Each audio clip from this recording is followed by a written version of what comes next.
Welcome to Chris and Carlette Live, a podcast about life, love, and overcoming obstacles. Each week, we discuss the good, the bad, and the indifferent of life's interruptions. Now, here's your host, Chris and Carlette. Keep believing, don't go stressing, keep it moving. God, we're resting, here to help you, here to bless you. With God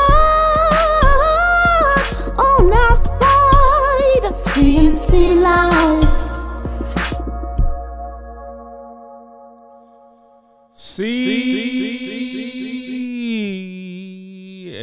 See live, y'all. Chris and Carlette live show. That would be us.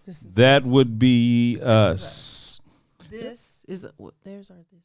Oh, well, they can't see it because of the lower third is right, but this is us. This is us. This Yes. is us. Let me turn. I gotta turn. That's one thing I can say about this. We've had this since day one. I picked it out at Marshall's. Oh, dear. So I'm just saying. But hey, thank you for joining us here. I'm excited about our show tonight. We got a legend with us. A legend. Did I say legend? Day. Remember this. Did I say that too loud? We're gonna be like, she was on our show. She was on our show. Mm-hmm. Boy, she was on our show. She was on our show. Hold on. Let me bring this up right quick. This is the show where legends come. Well, legends. We had your other cousin on. Your other cousin. I was about Go to ahead. get Go to the ahead. cousin. Go ahead. I wasn't. Go ahead. So anyway, thank y'all for joining us. Go ahead and hit like and subscribe on Chris and Carlette Live page on Facebook and YouTube. Support us. We bring you good stuff. Do you know that we are year 4? We are in year 4. Okay, we're in the middle of 4 right now. We're in 4. So listen, we got a legend here. What you do this weekend, Chris? Might you ask? But hold on to that. I am so over this daylight savings time. Whatever bill y'all need to sign, law you need to pass, go ahead and do it. Okay, go ahead. Might you ask what I did for the weekend? What did you do this weekend? Say that one more time. Chris, what were you doing this weekend?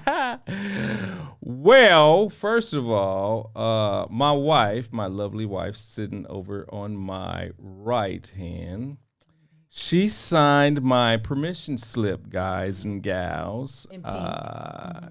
You did? It was in pink. Okay. She signed my permission slip for me to travel once again. I know. By himself. I know some people that pronounce again. Come on. Okay. But once again, to the great state, I'm speaking that because of the governor, but the great state, because we claim greatness in that state soon, I guess. No, but anyway, the Florida. So I went to Boca Raton to visit my cousin Carlin. But why did you go? Yes, that is true. My wife signed my permission slip, and she allowed me to go for my pre-birthday celebration. My birthday is on March the 16th. Isn't that a nice gift? Which is next week. This Saturday coming up. So I'm very excited about what I was excited about this weekend, as well as I'm excited about what's to come for this week coming up, because I know she has other tricks up her sleeve. Cakes and pies to make. Oh, go ahead. Oh, okay. So anyway, I spent some time with my great cousin, the hardest working counselor, the attorney. There he is at his desk. He worked Saturday and Sunday with a client on a pre-trial deposition, trying to get his client ready to be, I guess, is it deposed? Okay.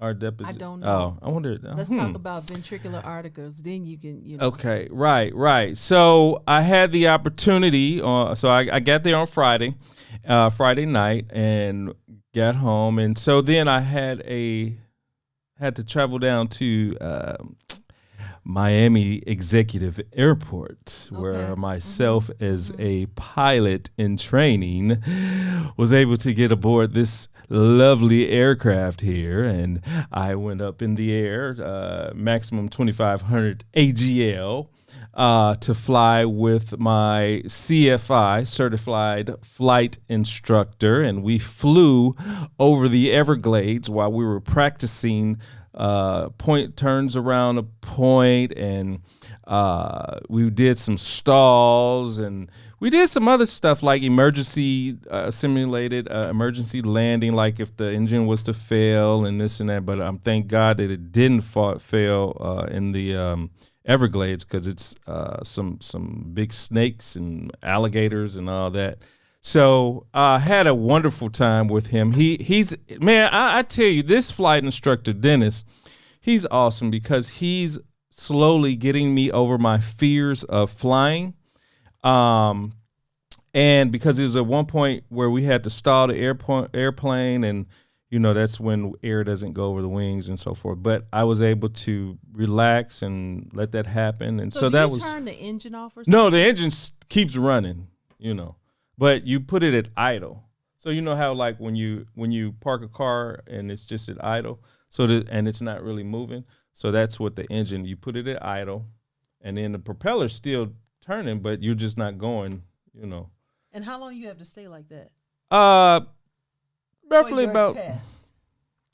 Just as long as because it's different things that you simulate. So you simulate like you're coming in for a landing, and then you pull up too much. And so when you pull up, the airplane stalls. Okay, never mind. So I'm gonna bring him on the show. Right? I'm gonna bring him on the show. Okay, so after that, well, let me show this one clip. This was hilarious. I got you. This was hilarious. Let me just show this one clip.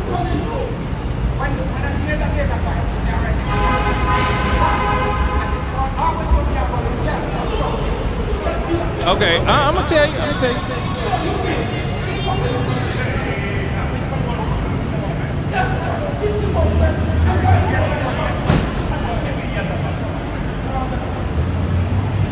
All right. Anyway, that was. I don't know if they was Africans, Haitians, or whatever.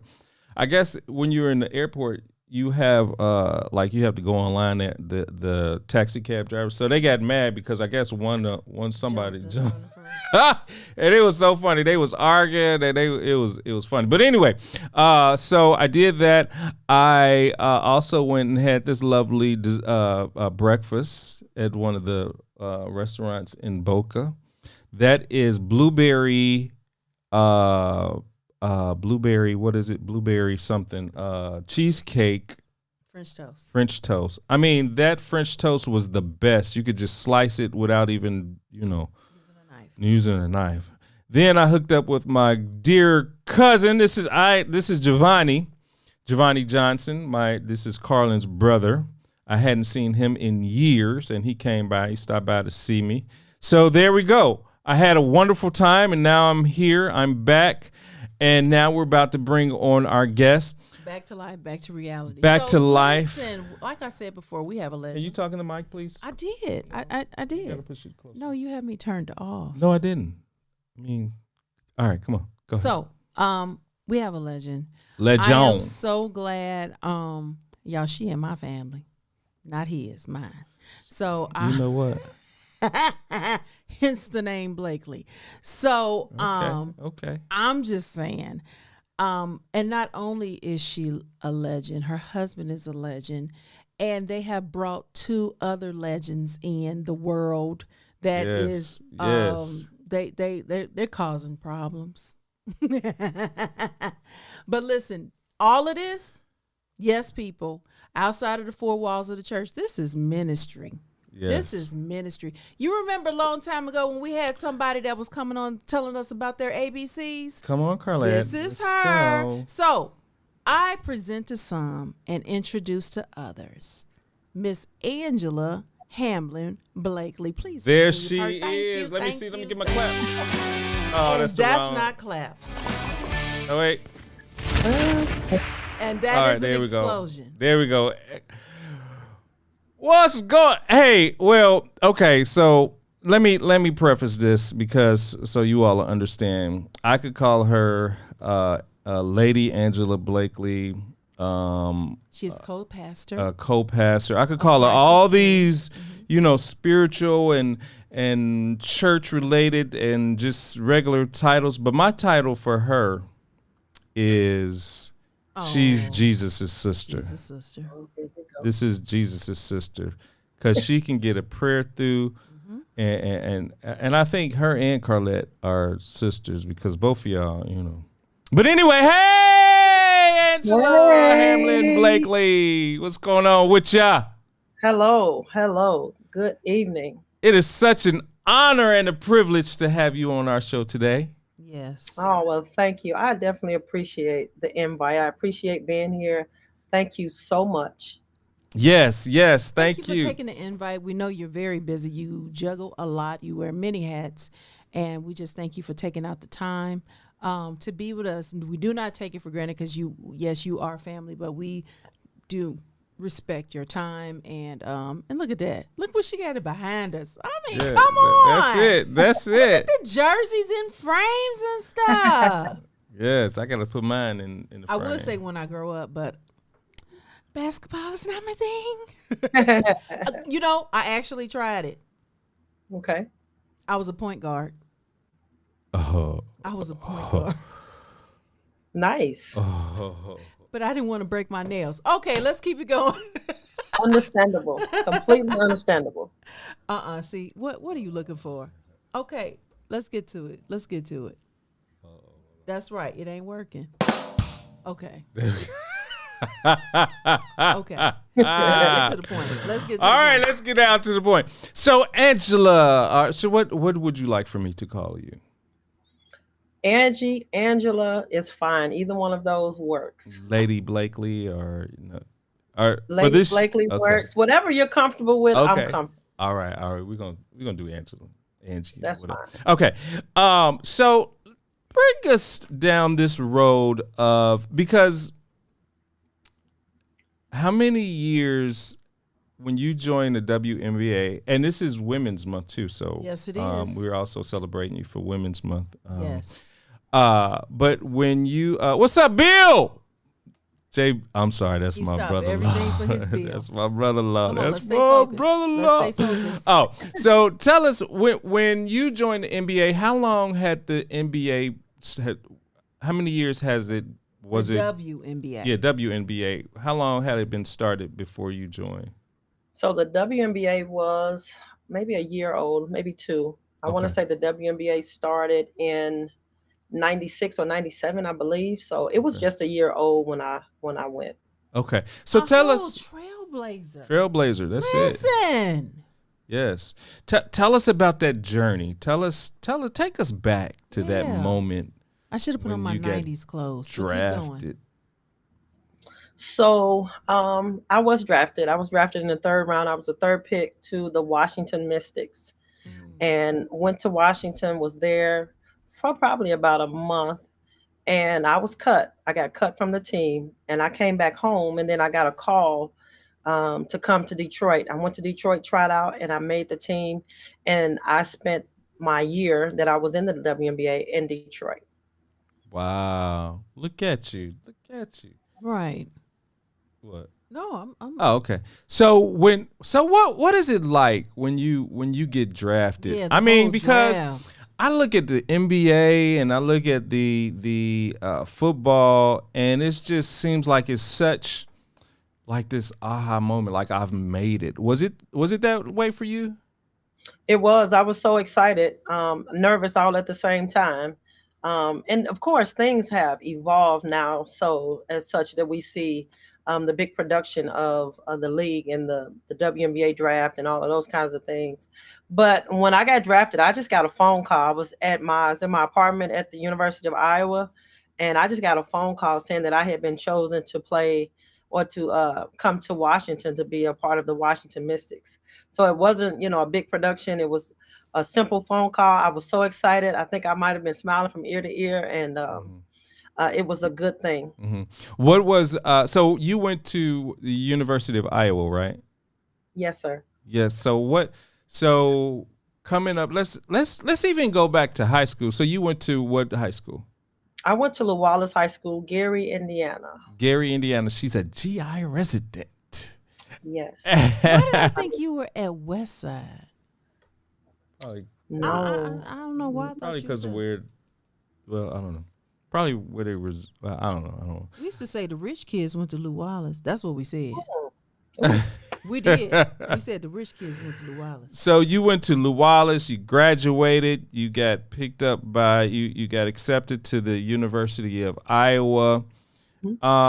Is that where you met this young man, or huh?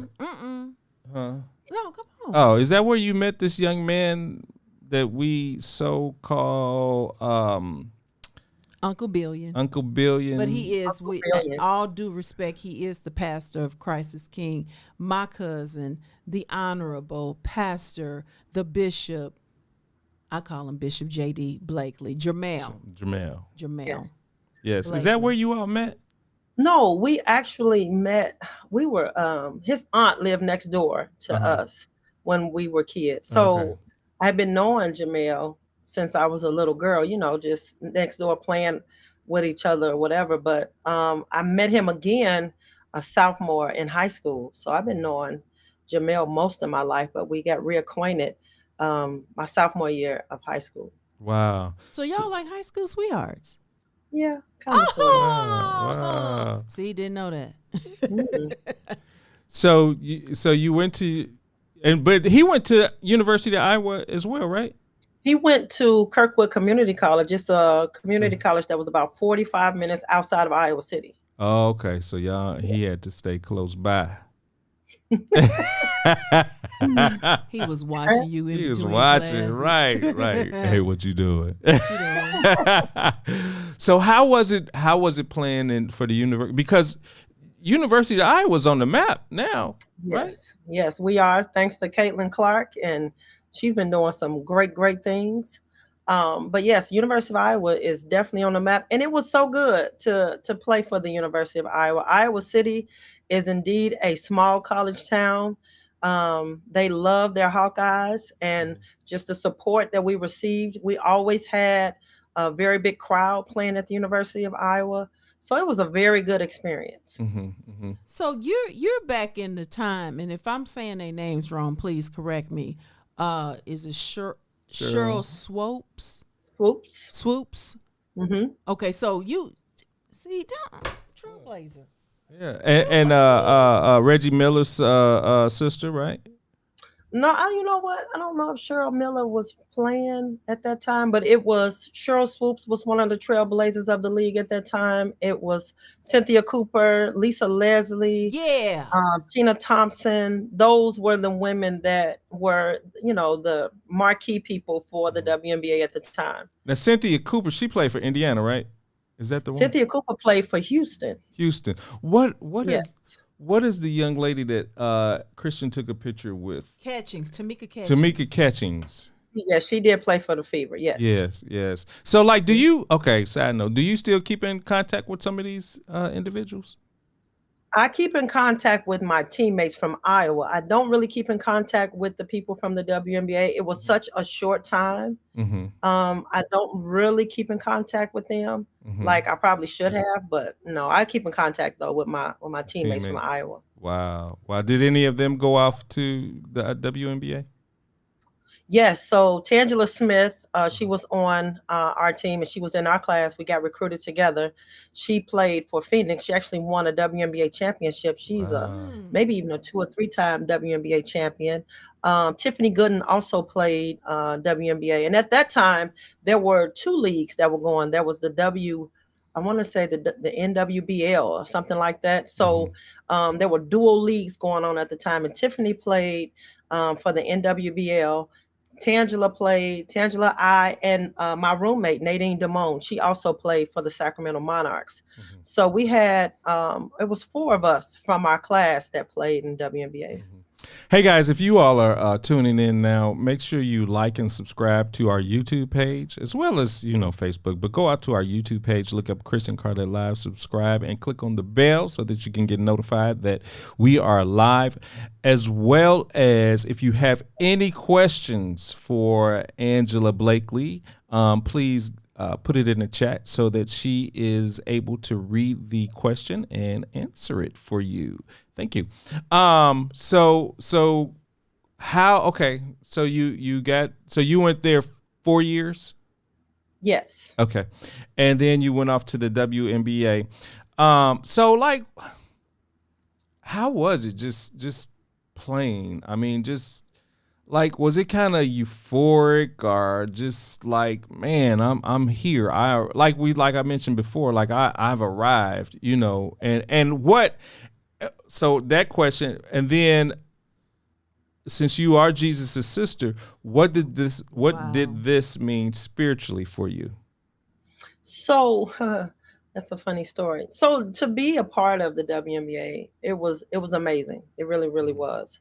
And then the spiritual side of it, it was. I was in a place where I had just got saved. I think I got saved maybe my sophomore, junior year at the University of Iowa.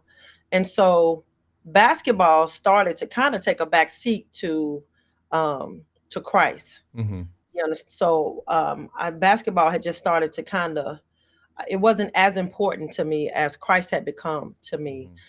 So that was kind of a transition for me, playing basketball. And then this newly acquired relationship that I have with Christ now, again, it was just like, I didn't really care so much because now I was concerned about the souls. I had become concerned about my family. I had become concerned about people that were around me. I had become so concerned about living a life for Christ that basketball kind of took a back seat. And that's a part of the reason for my short career in the WNBA.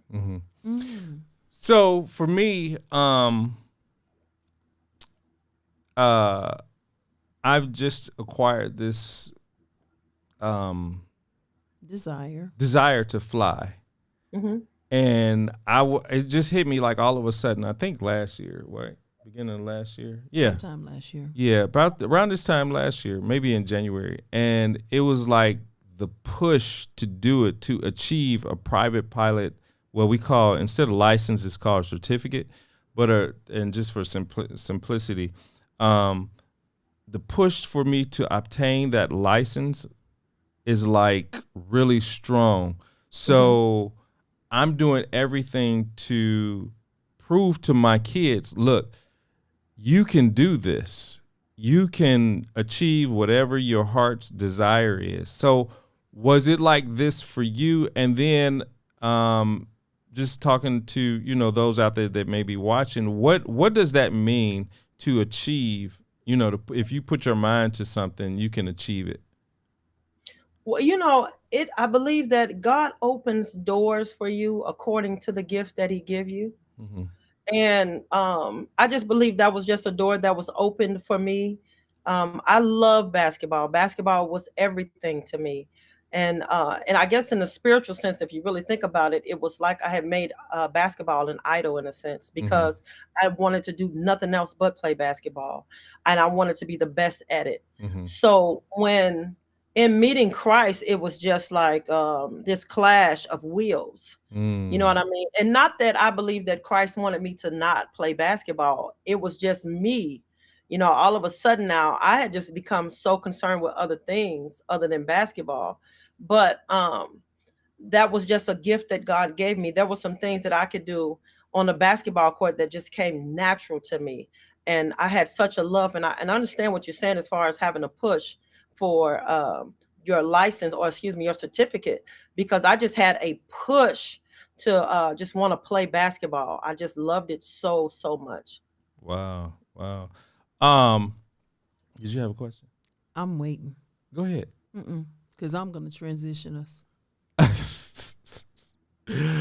Well, because I some other questions that may Trust me, I'm going to Okay. transition us. All right. So you came in the WNBA, let's say the second year after it was established. What do you think about the WNBA now? I think the WNBA is amazing, and on the basketball side of things, it's given women an opportunity to play in the United States that we didn't have. I believe the WNBA just turned 25 years old, so for a league to be able to exist that long, because they've tried other leagues, there have been other women's leagues that they've tried to get off of the ground, and it just did not work. Even back towards the 70s, if you go back and do a little bit of research, there were some leagues that some women tried to start in different states, and it just did not materialize nationally. So for the WNBA to be as big as it is, and even for women's basketball, and we see now, college basketball, women's college basketball is such a huge, huge thing. We are seeing record numbers of people that are coming out to support the women's game. So on the basketball side of things, I believe the WNBA it's a great opportunity. It's a great, I believe, atmosphere. So I love what's going on. I believe women's basketball is in good hands. That's great. Because it seemed like it took a little bit for the engine to start churning for the WNBA, and now within the past couple years, like you said, it's becoming a phenomenon. With the number of people, the deals, the salaries. Like, I know the salaries probably aren't up where men's basketball is, but can you explain to us like some of the issues, are the like why is it still that the inequalities? So, oh Lord, help me say this right. So I believe the inequalities is what we see in, I guess, just in all parts of society, as far as when it comes to men and women. And it's not that women don't deserve to be paid that much money, because we definitely do. I just think, again, it's a growth thing. And now I believe that we are putting ourselves in a position to receive those kinds of salaries. The women that we see now in the league are making a lot of money. It may not necessarily be directly from the league per se, but they're getting Nike deals, they're getting Reebok deals, they're getting all of these other kind of deals that kind of supplement their income a little bit as far as the WNBA. But the superstars, the marquee people of the league, I believe that they are being paid a nice amount of money, but it is not in comparison to the men. We know that. And I'm not sure what has to transition or what has to transpire for that to become equal, but we still are fighting for our place, I believe. Wow. So that's a good segue to these NIL deals and how it trickles down to colleges. And even now, I've heard like in football, it's even getting down to like some of the high schools. So what do you think about like NIL deals for colleges, and even if it's related to high school, what do you think about those deals, and how can is it a point where the NIL deals are so great that it makes you not want to finish college and then just go directly to the pros? What are the pros and cons, or if you choose to answer? Well, I believe that the NIL deals, I believe that it has its place. I do think that there has to be a handle put on it, because when you start to get paid for things like that, you're no longer an amateur. You're a professional. And so the NIL deals and what it's doing to the game, it's such a broad thing. It's so hard to kind of put to handle it, because you've got college kids that are making more money than they've ever made before in their life. And so now, how do I coach that? How do I kind of keep you as a college kid? Because again, now you really are a professional now. And now you can actually continue to play college basketball, receive a college basketball scholarship, and receive money for your name, image, and likeness. Right. So it's kind of like a slippery slope. I've heard some opinions about what it's doing to the game.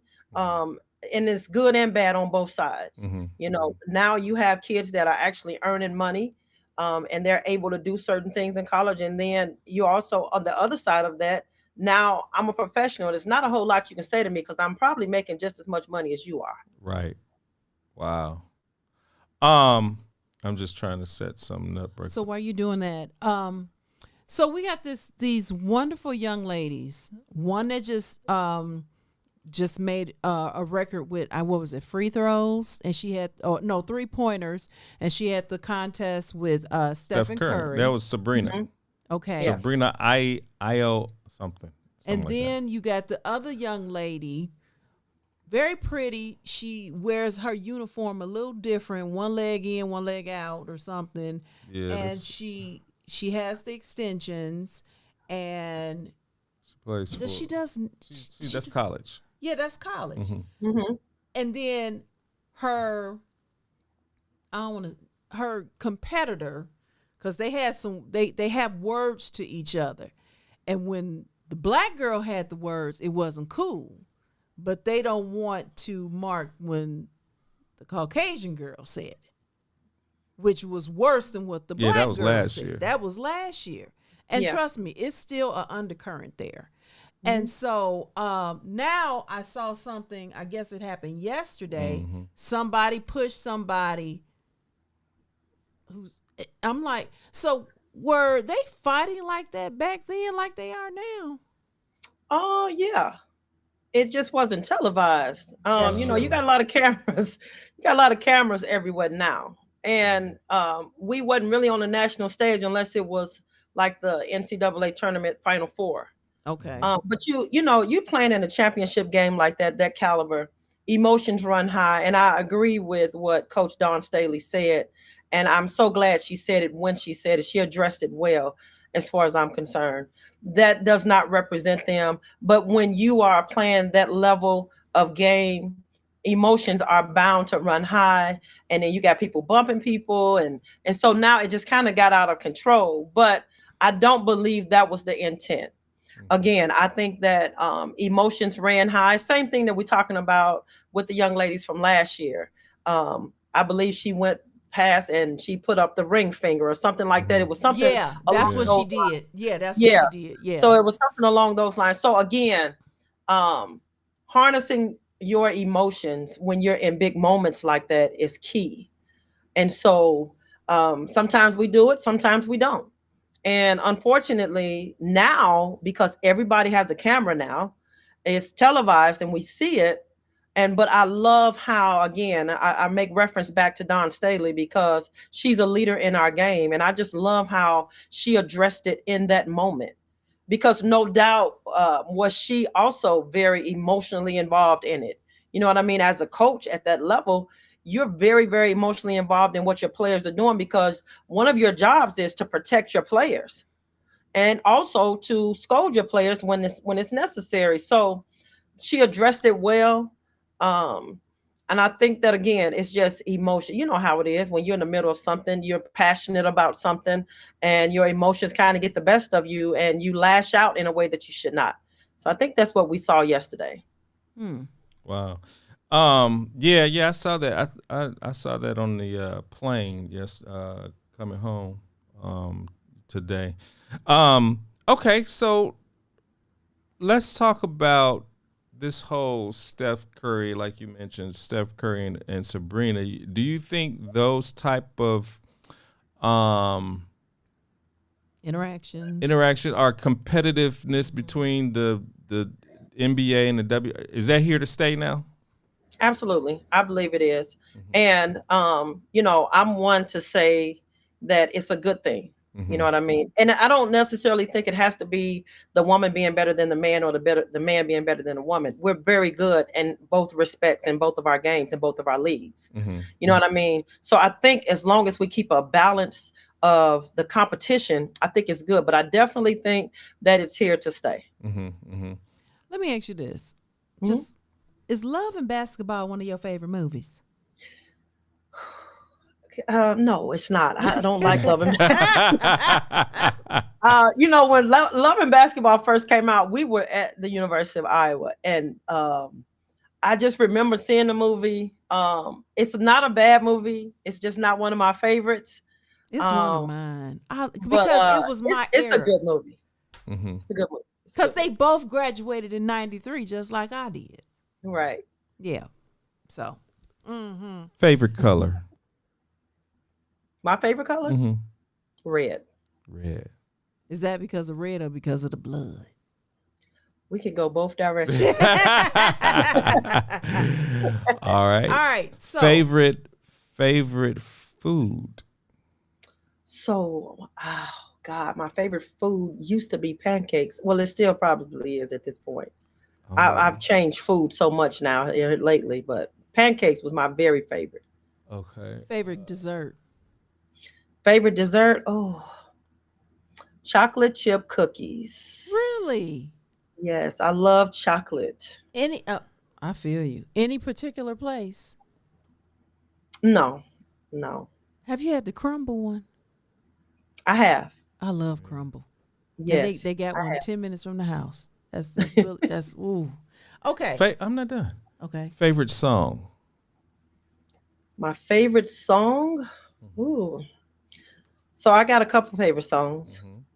So growing up, and I know maybe this might affect the church world a little bit, but growing up, my mom and dad used to listen to the Gap Band. And my favorite song was "My Heart Is Yearning for Your Love." That is my absolute favorite song from the Gap Band. And then, of course, Fred Hammond is my favorite gospel. Him and Marvin Sapp, they are my favorite gospel people.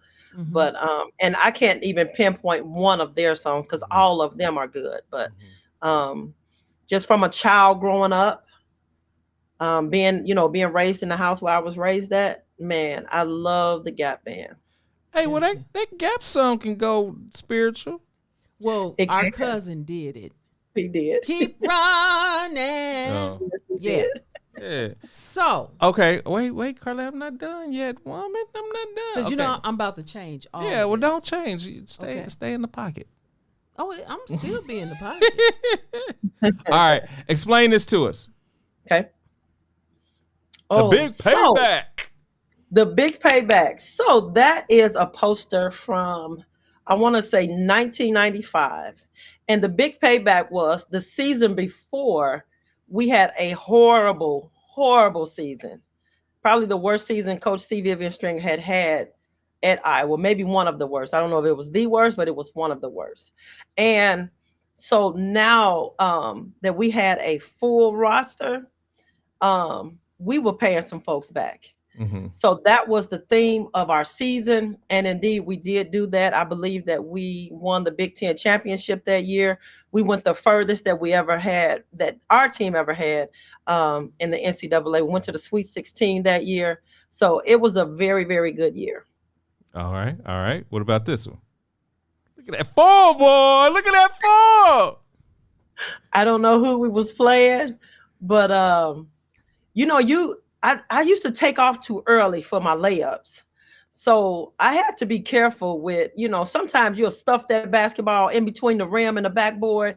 So I had to be very careful with how I laid the basketball up because you don't want to miss a wide open layup. If you want miss wide open layups, if you want to, you'll be on the bench. All right. So that's at the Big Ten tournament in Indianapolis where they still have it. And it looks like we are playing the University of Illinois. And I can't remember whether or not that was for the championship, but I know in particular this year, we had to win the Big Ten tournament to get into the NCAA tournament because we didn't have a great year. We didn't have a great record. And we ended up winning the Big Ten tournament. So we were able to get into the NCAA tournament. All right. Oh, the 17-year-old me. Amen. That is a picture of me at the girls' Kodak All-American game. We had a game in Jackson, Tennessee. That's where we played that Kodak All-American game. And that is actually where I kind of committed to the University of Iowa because a couple of my teammates were there. We were on the same team. Oh, wow. Okay. Okay. So looks like we are, I don't know, look like we got on black uniforms. So we got to be at Wisconsin playing Wisconsin. And Wisconsin was always tough playing them in their gym. But those are my teammates, Amy Herring, who's standing directly behind that young lady, and then Shannon Perry. Now, Shannon Perry is associate head women's basketball coach at UCLA, and she's doing great things. But that's me trying to give me a steal. Mm-hmm. All right, we see you. We see you. So this is from the University of Iowa sent an ad to the Indiana Basketball Hall of Fame for myself and Tiffany Gooden, who was also one of my teammates. So we got inducted into the Indiana Basketball Hall of Fame in 2021. All right. There you go. How many of these do you have? Yes. That is a picture of me standing behind the podium at the Indiana Basketball Hall of Fame. I had just gotten done, I believe, saying my speech, and proud moment for me and for my family. Okay. All right. So I have one more of this picture, and I know this person. Well, you know what? I reached out to your husband to see if he could give me any photos that you weren't aware of, and so he must have told you that I needed some photos. So. But he didn't give me any. So, but this other photo, I just take my glasses off. I was trying to, but he I don't know. I'm gonna have to get on this case. But this photo is probably dear to your heart. This is your firstborn. Tell us the story. So that is my firstborn. That is my Courtney, my Cab Blakely. And she is now at the University of Arizona. We're very proud of her. And she's doing some great things. Courtney, when Courtney was born, I remember when she was born and we brought her home, Jamel had kind of hoisted her up on his chest. And at that time, the NCAA basketball championship was on TV, the women's. And he said, one day you're going to play in this. And man, to see her journey from Middle Tennessee to now the University of Arizona has been it's been remarkable. And just to hear him even speak that over her when she was a couple of days old, I never will forget that moment. Wow. And she's wearing number one, baby. You know what? I got a chance to see her. I still hadn't had a chance to see her playing for Arizona, but I did see her playing when she was with Bishop Noel, my former alumni, Bishop Noel Institute in Hammond, Indiana. But I tell you, she broke what I say, she broke some ankles. I mean, her ball handling skills are just one of amazement. I'm like, man, how does Cab do it? I mean, she was shaking. I'm like, man, if I ever tried to get out there and try to play against her, I just was like, I'll give up, But, so I wanted to, I just had a question before I transition this to Carlette, because she's going a totally opposite probably way, or not opposite, but what was my question?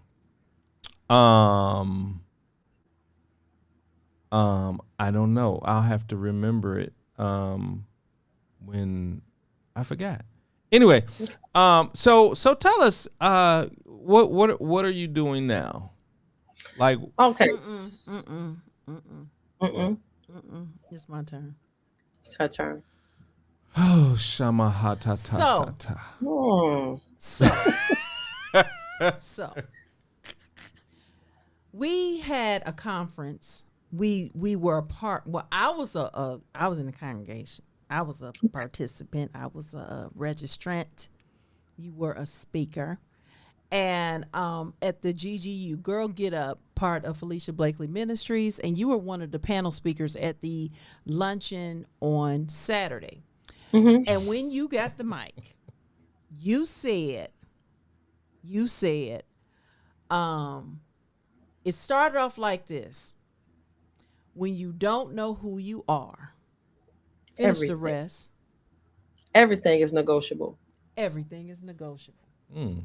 When she said that, we could have just shut the light. Okay.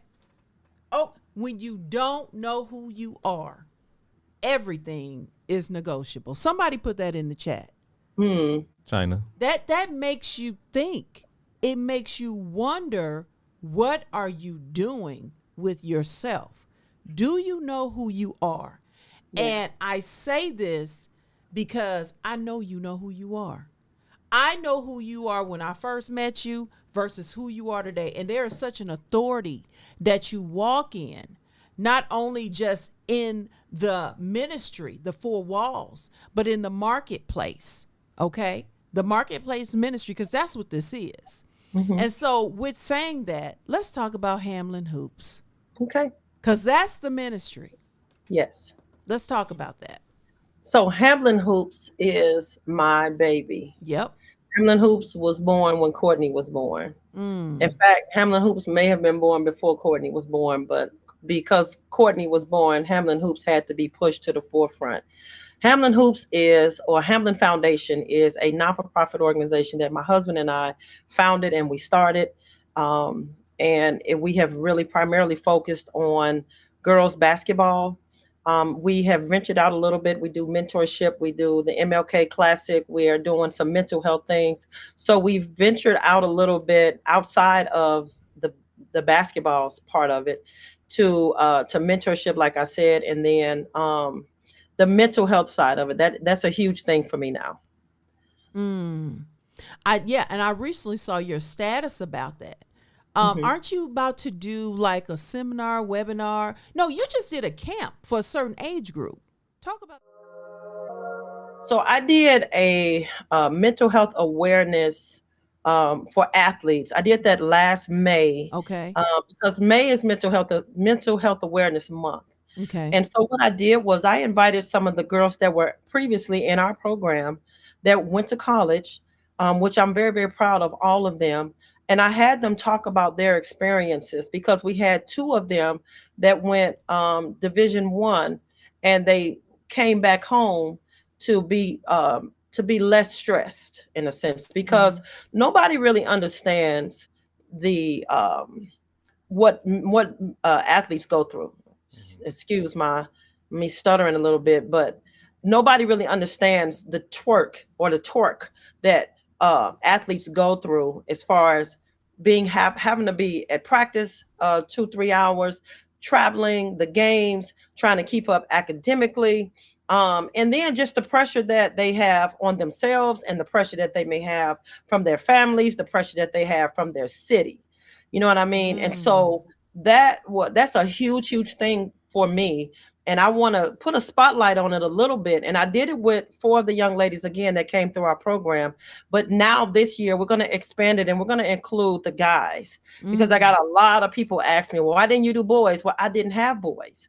I had girls. Had girls. Right. But we're going to expand it a little bit this year in May, where we're going to have boys that will be on our panel. And hopefully, it grows a little bit, because I want people to know that there is support, that I want the athletes to know that we are very proud of them, no matter where they are and what it is that they do. And they don't have to resort to different things because they're going through it mentally. Sometimes when you go through mental health issues, it's like a shame that comes along with it. You know what I mean? You don't really want anybody to know that maybe you have dealt with depression, or maybe you're dealing with some level of low self-esteem. You know what I mean? And so just kind of want to shine a light on that and really be supportive of our athletes. So is there somewhere that people can register? Where do they need to go? Somebody that's listening that needs to, or is it not open? Do you do the selecting who's involved? How do you do this? So what I'll do is I do the selecting. However, what I will do is I usually post it on my social media pages. I'm on Facebook, of course, Angela Hamblin Blakely. I'm also on Instagram. It's Angie Hamblin Blakely. So those are the two social media platforms that I primarily are on. And Hamblin Foundation also has a page on both Instagram and Facebook. So I generally post things there coming up. I'm still in the development stage of who to invite, who I have involved. So whoever would like to be, come alongside and be a part of it, definitely I welcome any kind of help. So you can reach out to me on either one of those pages. Okay. All right. So is there, okay, say that website one more time. Angela Hamblin Blakely on Facebook, Angie Hamblin Blakely on Instagram, and then on Instagram, Hamblin Hoops, Facebook, Hamblin Foundation. Okay. And was there a website? I do not I had a website. Gotcha. I don't Gotcha. have a website. It's all right. It's all right. You got social media. I'm going to put it out there. Look, anybody develop websites, can you please get in contact with Angela Blakely, Hamblin Blakely, and give that as a seed offering. She is a nonprofit. She is a nonprofit. Make sure you reach out to her, please, on Facebook and Instagram. She needs a website. Yes. Tax write-off. Tax write-off, yes. All right. So now you have another baby. We talked about Courtney. Let's talk about Kennedy, the next up and coming. I don't have a picture. Oh, my baby girl, my Kennedy. Mm-hmm. Kennedy is a senior at Hammond Central. She just had a phenomenal season at Hammond Central. Mm-hmm. She will be going to the same school her dad went to in Iowa. She will be going to Kirkwood Community College. Okay. In Cedar Rapids, Iowa, to play basketball.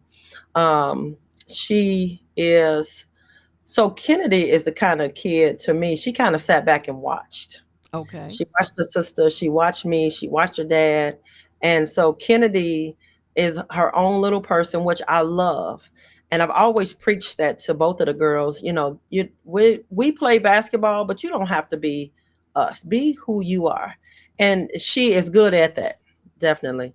But yes, my baby will be graduating very, very soon.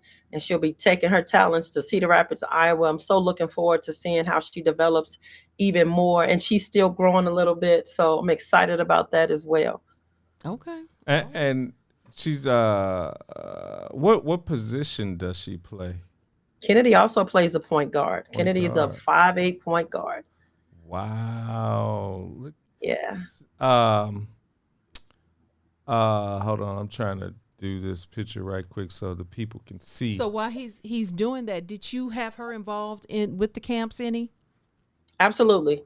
Okay. So everything that we did, Hamblin Foundation was for the girls. Mm-hmm. Basically, we wanted to be able to put them in front of college scouts to do what they're getting ready to do and what they're already doing. And then there she is. And then whoever would come alongside them, we wanted to give kids an opportunity in this area, Northwest Indiana. We wanted to create a platform, and that's where the MLK Classic came in. We wanted to create a platform for them to be seen. And so we've had different colleges come. We've had Purdue University. We've had the University of Minnesota. We've had some smaller colleges that have come, Georgetown, to watch our girls play in this MLK Classic. And again, that was the motivation, because I feel like, again, if I could go through it, if I can get through college and play basketball, I feel like anybody can get through it with some support. Wow. That's good. That's good. And now I do understand that your husband, he had the opportunity to also play for the pros. Yes, he went to some pro camps. Mm-hmm. Jamel was a really, really good basketball player, very good point guard.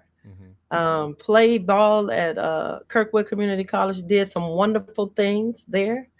I want to say that they had one of the best records they'd ever had while he was there. And so he did some very, very good things. Wow. Now I have to bring this person up. Is he in the room? Is he in the house?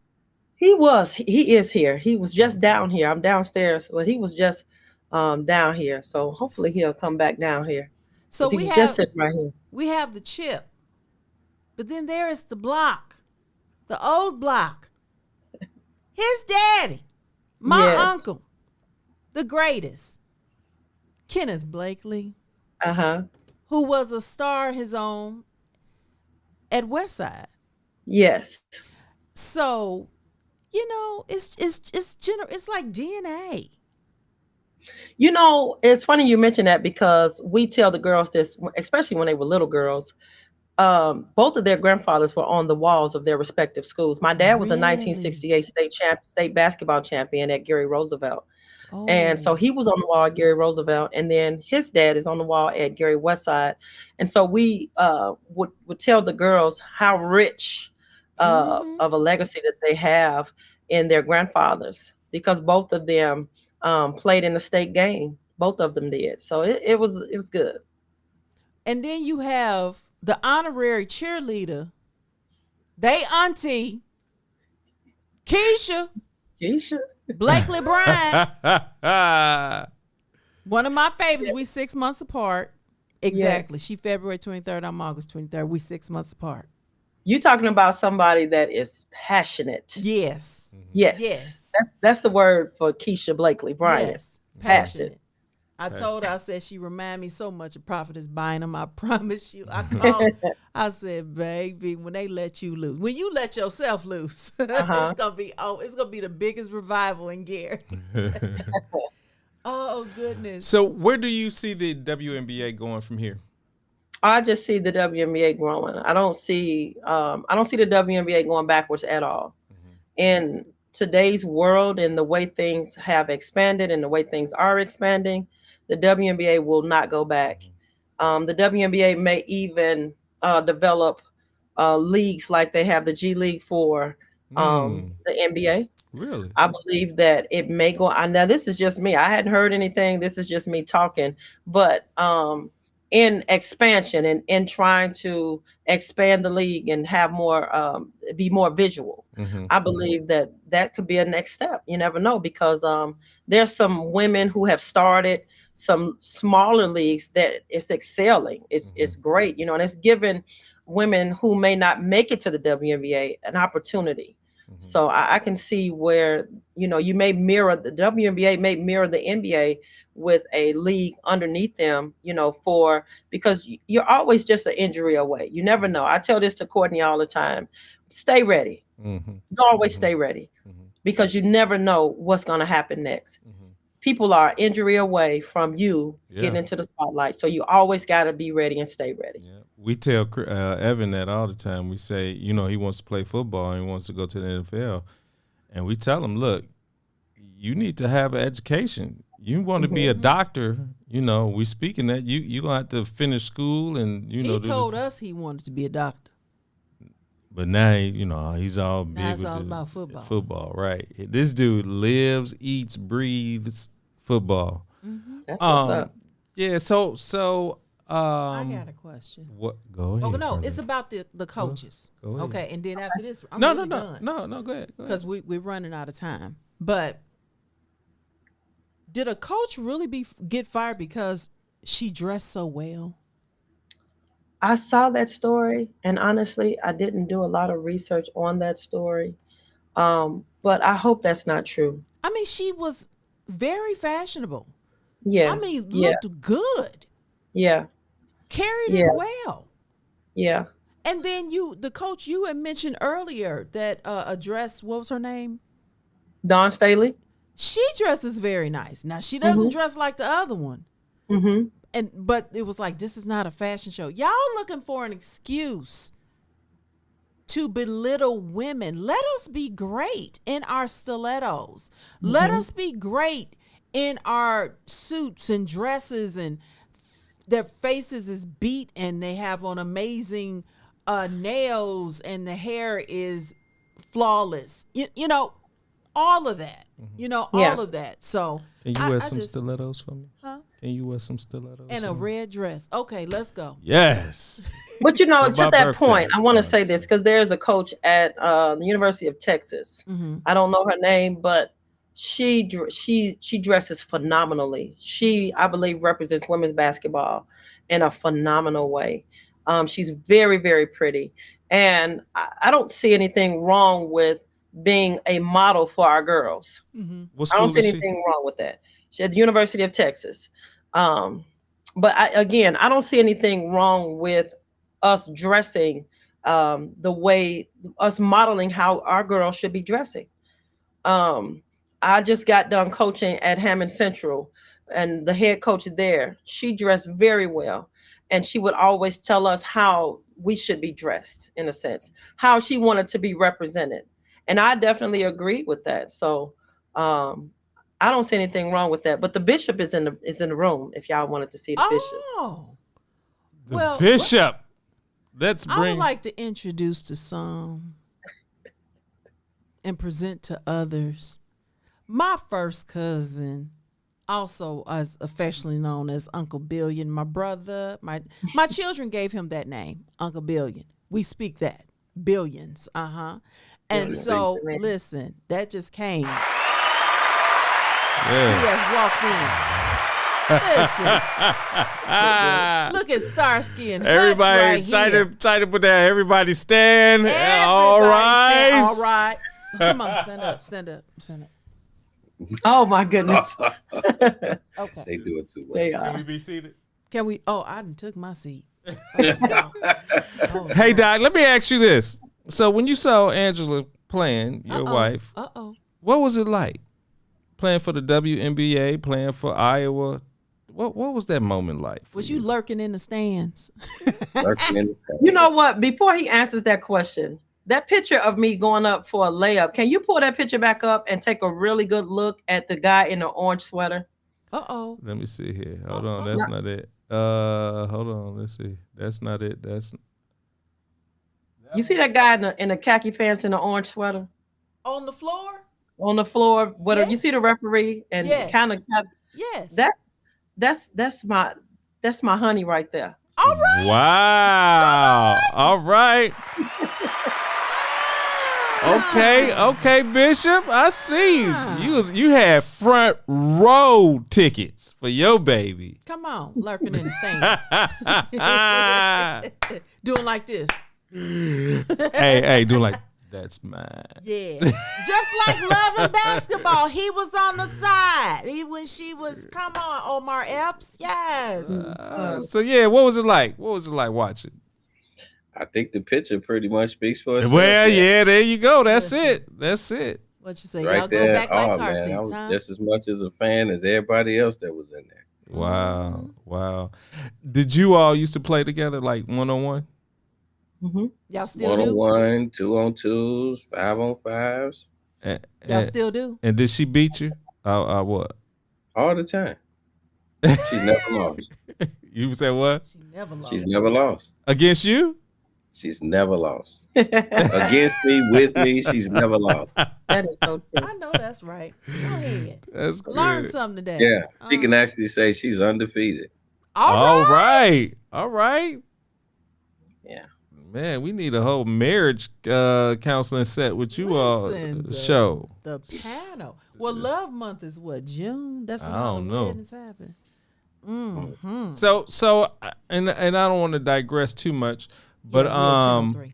I know that you had an opportunity, right, to go to the NBA, correct? Yes, I did. I had two tryouts, two workouts for the Philadelphia 76ers and actually the team that you're wearing right now, the Golden State Warriors. Yeah, that's right. Mm-hmm. Yeah, maybe you might need to go back to help them too. So they struggle a little bit, Doc. Man, I got too many grades to try to get anything on the note. Yeah, we just wanted to bring you on. I know the hour is late. Wait, Keisha says she can comment now. Go ahead and say it, cheerleader. Go ahead, Auntie. Cheerleader. Say it. Say what you gonna say. Well, she's She said I can comment now. Oh, this But we thank you so much for your time. Thank you for sharing your story. This is Women's History Month, and you are a trailblazer. You have made history, and you are making history.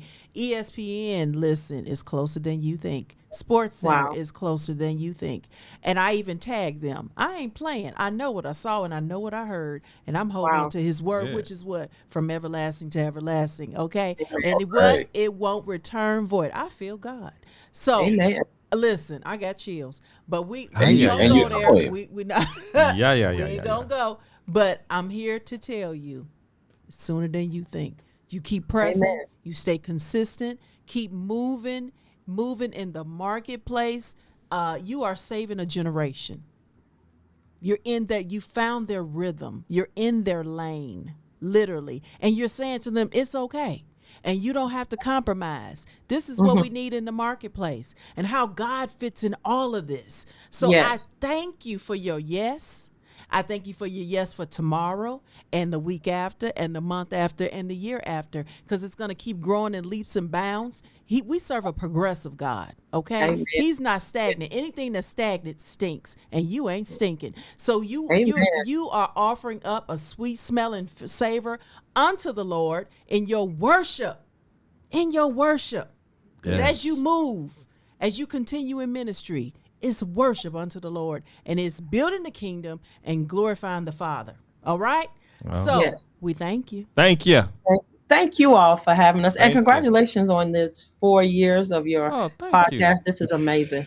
Thank you so much. Yes. Yeah, I like the wall, like the brick wall. You know what, man? I forgot I was supposed to switch it up to something like, hold on, let me go back to this shot.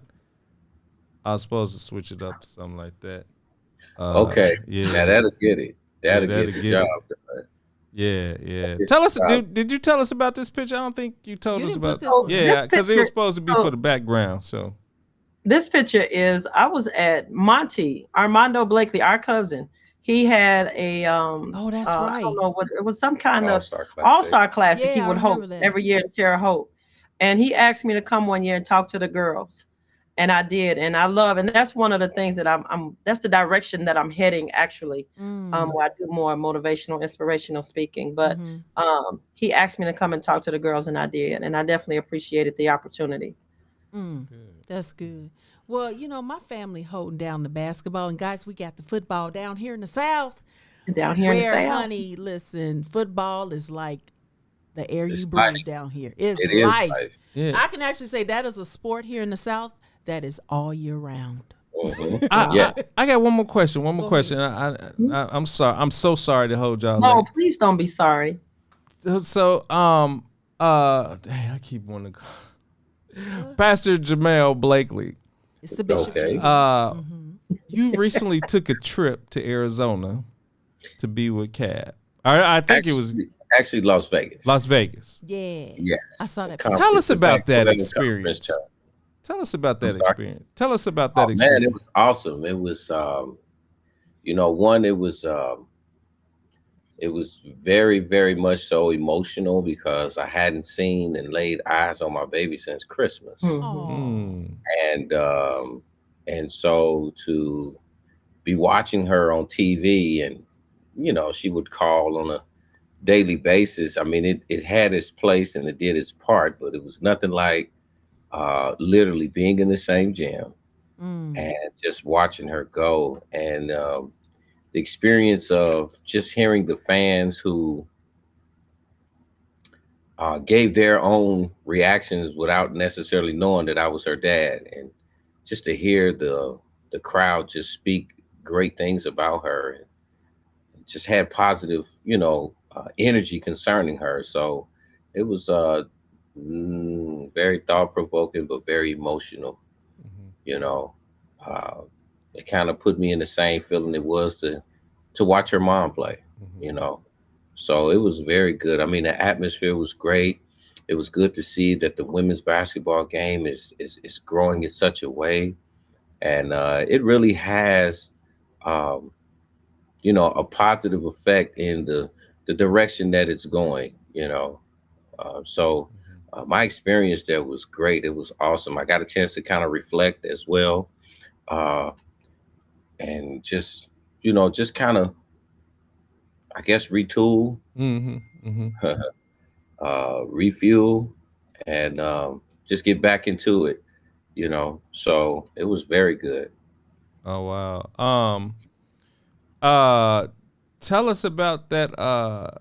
So did you hold on one second. Oh, if she was I'm not gonna say if, when she goes to the WNBA, what team would you want her to go to? Ooh.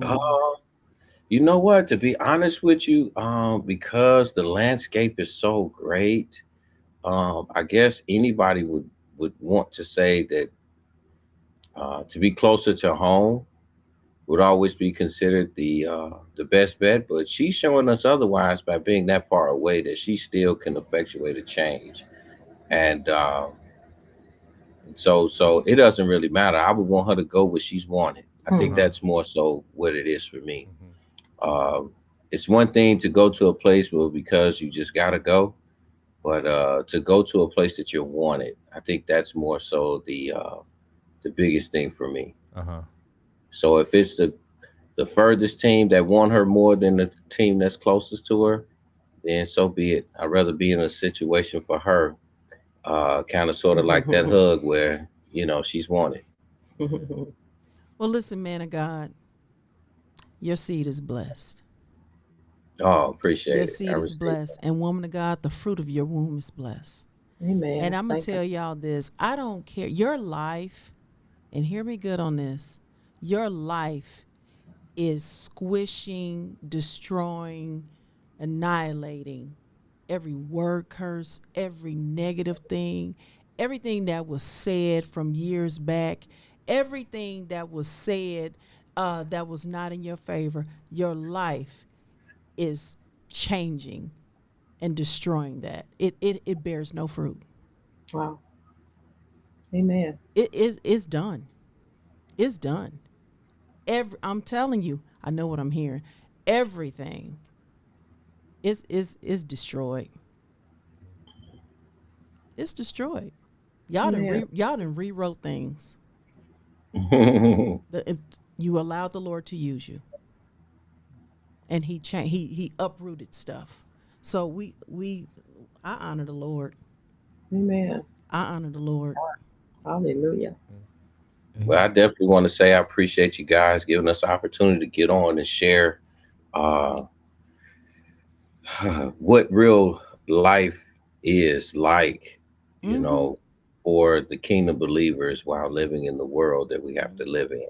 I believe that part is not really so much focused on. So to have an opportunity to be able to share in on some of the things that, such as, you can still raise your children to have a godly fear and don't have to succumb to all of the facets that the world has to offer. And so to be able to exemplify that on the platforms that our children are on, and I speak that even more so with my sons. The girls are doing a great job, but my sons, they're doing an exemplary job in just showing consistency and how they appreciate the opportunities that they have. I mean, both of them are working on their jobs for more than 12 years consistently.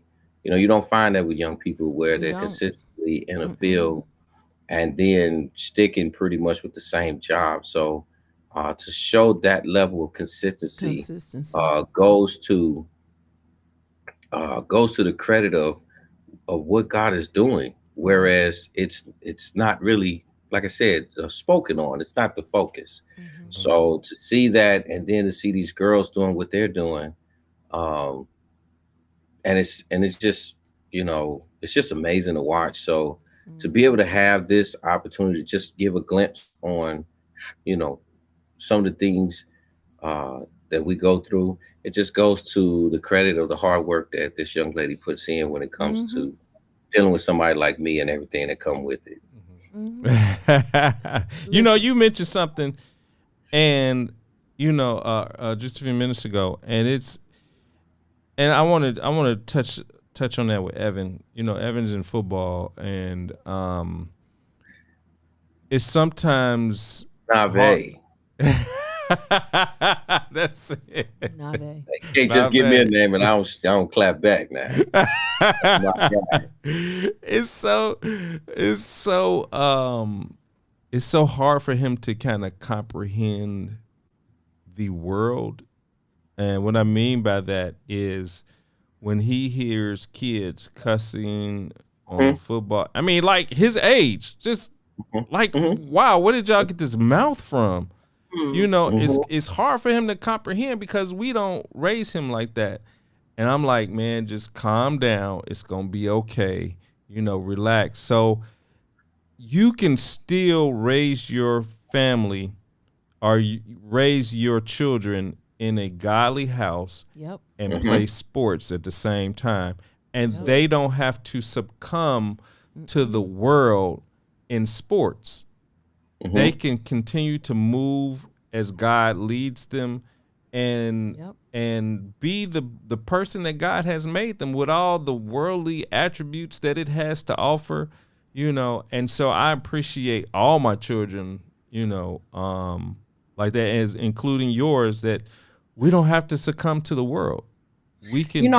Can I say something to that? I'm sorry, I didn't mean to interrupt you. No, you can go ahead. But I want to say something to that because this is something that we have been talking to Courtney about.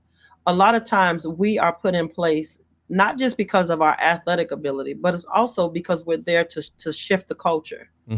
And when you only focus on the athletic side and not the culture side and what God has put down on the inside of you, it is frustrating because you're only focusing on the minutes that you play or don't play. You're only focusing on maybe what's happening in practice. But there are some things that Evan has down on the inside of him, that Courtney, Kennedy, all of our children have. They have that seed of righteousness from God down on the inside of them. And they are put in positions a lot of time to shift the culture. And sometimes it's not even in the things that they may even say. It may just be in how they walk. You know what I mean? It's going to be some kids that will come alongside Evan and notice that he is not maybe saying some of the things that they're saying. And it's going to intrigue a few of them. You know what I mean? Because there's always one that's kind of sitting back watching.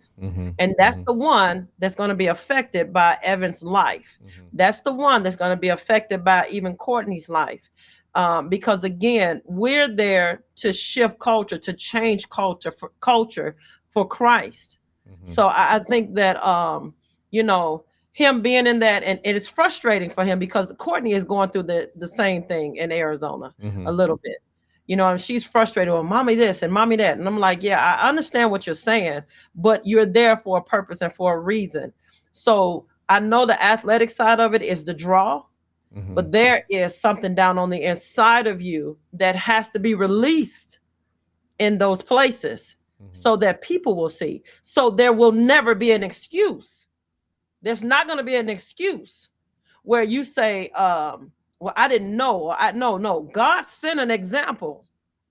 So I think that, that's something that we have to realize as parents, and that, that may be something that you can talk to Evan about, as he grows in the game. You're there to effectuate change. Wow. You're there to be an example. You're there to be a standard. You're there in the place of God, because God is not coming down out of heaven. He sent you. Amen. That's good. That's good. Well, y'all done said something tonight. That's good. And it goes back to the teachings, the lifestyle. The fruit is defeating the naysayer. It's not that they ain't watching them. They just doing their life. They doing them. They doing their purpose. And I love it. Yeah. I love it. I mean, the text, the scripture speaks on training up a child in the way that it should go. It does not speak on teaching, more so to the training part. And the training speaks to repetition. The more you do something, the better you get at it. And so what ultimately we went through as athletes And we've noticed, with our children as they're going through the same process, that the principles remain the same. It's just the methods of how it's, gone about. And so once you foundate your teachings, in accordance with the training, it brings, their characteristics out in how they carry out the principles through the methods that is more so, to their little characteristics, And so you pray that they carry it out too. yeah. That And part. so and it's amazing to watch because everybody does it differently. Differently. And I was just teaching on that on Sunday about where Yeshua Jesus talked about, be it unto you according to your faith. And so you get a chance to see how it is to them according to their faith. And so where you see where a kid that does not have the access to the training that your child has, they get a glimpse at it, as what elect lady was saying. They get a glimpse at it. And so the more they're around it, they're being trained while, as she was saying, while that your kid is paying attention to what's going on in practice, they're watching the training that your child had gotten before they got to the practice. And so it effectuated change over time. And I think that in the society that we're living in, we as parents of those athletes, obviously we would like to see that change come a lot quicker. But at the same time, we realize that we're living in a fallen world and it's a process. And so it needs to look fallen so we can see what our risen King can really do in a situation like that. So That's it's good. amazing. I love it. Well, we thank y'all. That was some y'all need to write down them nuggets. Take notes. They were putting it in. They were putting some nuggets in. And y'all, did y'all see how the bishop addressed his wife, the elect lady? Yeah, I caught that. I caught. I know. Well, I did say this on Sunday. Most things that are really more so meaningful are caught than it is taught. So you spoke on my teachings. I appreciate that. There's a late bishop out of Michigan. He called his wife elect lady. He said, I don't believe in first lady because if there's a first, you're insinuating it might be a second. So he called her elect lady. He's gone to be with the Lord. He went home during COVID. And, but yeah. And I know we got to go. And I know the more we talk, the more we can expand. But the reason why I asked him about the elect lady is because when we got installed as pastors, I was super just uncomfortable, and so I asked the Lord. I said, where is first lady? And not that I have anything, let me make sure I make myself very clear, not that I have anything against first lady, the name of the title. I don't have anything against it. I just wanted to know, Lord, where is it? Where can I find the scripture in the Bible? And one day I'm just reading the Bible and I go to John 3. And it says, to the elect lady and her children. Yes. And I said, okay, got it. I got it, Lord. Elect lady is in the Bible. And so that's where I got that from. I don't mind. I understand the first lady part of it, but I needed a scripture. That's good. Elect lady is in the Bible. You my elect lady. Elected.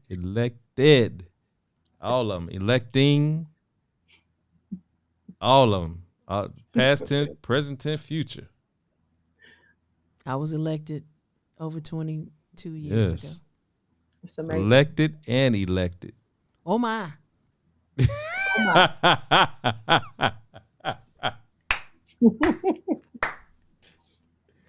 Well, in closing, any final words, any ABCs, anything like that? Well, ABCs are my very, very favorite, and they come right out of the Bible. So I don't have, people say, well, you need to get it copywritten. How am I going to copyright God's word? I'm just saying.